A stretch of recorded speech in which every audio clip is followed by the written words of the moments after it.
In a therapeutic setting, it's extremely important to understand what the triggers are for that person.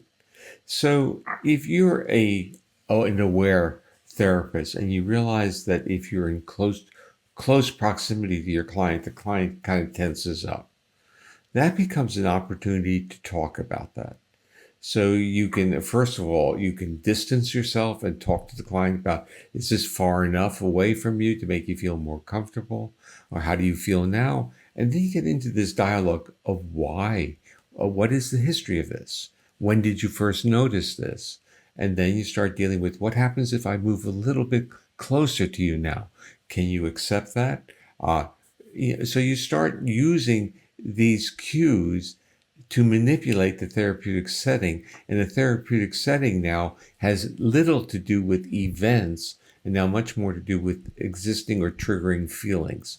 So the person now becomes more aware of their own body and now can start experiencing and describing it. And perhaps you might want to give the client some homework and saying, in your work or your day-to-day experiences, when does your body react that way? Can you keep a little diary of this? Can you become aware of it? And are there antecedents?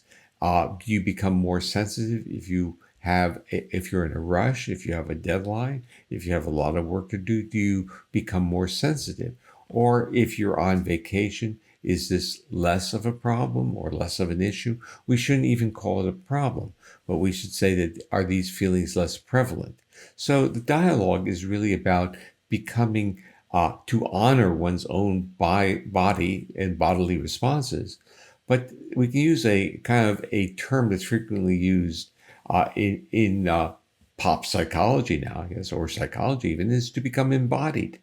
And we need to think of being embodied as the opposite of being numb. And numbness is far more frequent in clients than most people or most therapists realize. Many people just don't feel their body in the sense they've learned not to feel their body. And what that is doing, there's a really interesting trajectory, because when they're saying, I don't feel these things, I don't feel, they're telling you that their autonomic nervous system is not fulfilling its job.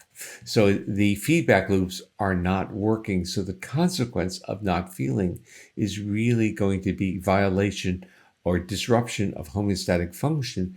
And of course, within those clients, you start seeing autonomic problems like irritable bowel syndrome, fibromyalgia. You start seeing a lot of issues of digestive problems. So they'll tell you that they don't feel things, but they have these clinical features. And this provides you with a lot of information about how to move them out of those clinical problems into making their bodies more resilient, more homeostatic, more regulatory. And so the important message on this is that bodily feelings or bodily regulation contributes to mental health and mental regulation. They're part of the same system. And so you can improve one or the other from each side. So if we, in a sense, get to our physiological regulation, we'll feel better. If we get to our emotional regulation, our physiology will become better.